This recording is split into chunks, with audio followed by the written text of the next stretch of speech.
Let's go out to the Dean and Leeson hotline to talk to the manager and editor-in-chief, RJ Ochoa, blogging the boys. RJ, we got Eberflus in/out. Jason Witten, we don't know. Eberflus, is he in? Brian Schottenheimer is in. How are you taking in all this news on a Friday night? Yeah, what was your initial reaction? Punch in the gut like everybody else?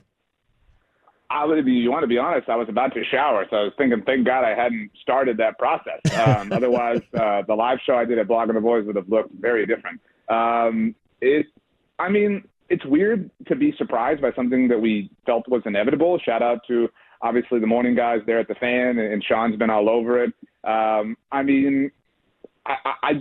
Look, I want to hope. I want to believe. I really do. I would love to be wrong, but at the very least, in my professional time covering this team, this is one of the darkest days in Dallas Cowboys franchise history. I certainly think that over my lifetime as a 35-year-old man, and I would certainly argue that in the entire franchise history of this particular team. You know what? I think you're speaking for the fan base. And the reason I say that is because I think that's the initial reaction. In other words, they had the opportunity to hit a home run or at least get a name where you say, okay, we've got a big name. We've got just name some superstar. Not even just coach. Just name some. Name a superstar. We got Luka Doncic. We got Otani. We just got Otani. There's hope. We got Joe Burrow. There's hope in a name. And not that Brian Schottenheimer won't get it done. He may be the perfect fit. But it's like, well, wait a minute. The way they went about it, it doesn't make you have the confidence, and you had a sliver of hope that maybe the opportunity presented itself. Am I speaking out of turn on that? Is that the way you think the fan base is looking at it? I'm only asking you this because Blogging the Boys, you guys get all the comments, and I'm telling you, RJ, I tell you this all the time. When you tweet, you get thousands of likes because of the way you tweet, and a lot of people feel you. Yeah, I always appreciate you saying that, CA, and I'm really blessed and fortunate that my job specifically, I love SB Nation so much and that they allow us to be a fan. They encourage that. And I think that shines through in my work. And I think that our comment section is a cesspool right now. I mean, you need a biohazard suit to walk through that thing. And you're right. I mean, I don't even – You said that you had a chance to hit a home run. I had a Little League teammate when I was 12 years old, and his dad was our coach, and he thought he was this brilliant strategist, and he would shout at us when he wanted us to – he would shout every time, and my dad would laugh at us. He would say, don't swing at the first pitch. And he would scream that, and everybody would know that was what was happening here. And it feels like not only did we not hit a home run, but we went up and we didn't even swing, and everybody knew we weren't going to swing.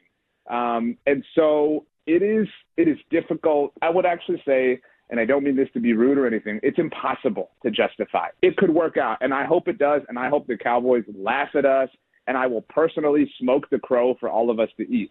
But there is not a single piece of evidence that you can logically point to without any kind of emotion and say, this is why this makes sense. It's all based on hope and want right now. Mm-hmm. You're listening to RJ Ochoa, manager and editor-in-chief for Blogging the Boys. RJ, what did you learn about Jerry Jones and Stephen Jones in this hiring cycle?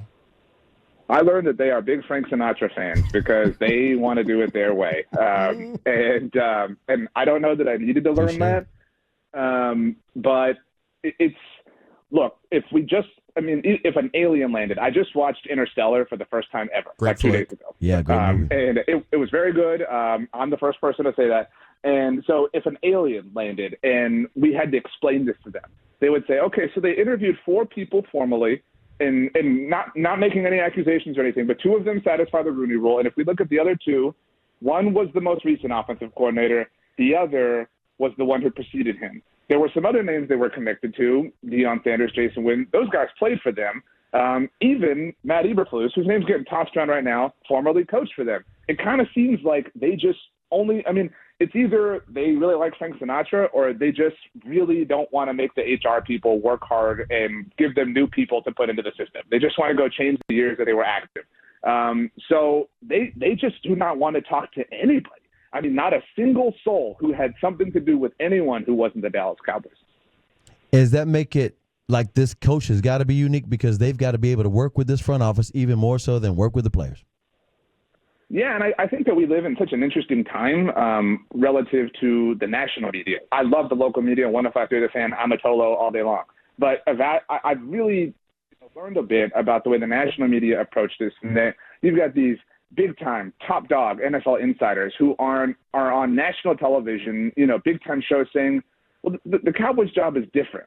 Like, whoa, the fact that we're all saying this out loud. It's now no longer something that is only on a local level. It's now no longer something that is just at the bar between two friends or just at somebody's house when they're playing Halo together and they got Hot Pockets in the oven. I mean, the whole football, all universe knowing galaxy understands that this job is unique, and yet we just have to accept it. That is such an interesting thing to me. And so, yeah, I think that, we acknowledge the head coaching role that way, but I think that we're now starting to understand that maybe everybody has to understand, the way this particular sausage is made if they want to stand on that sideline.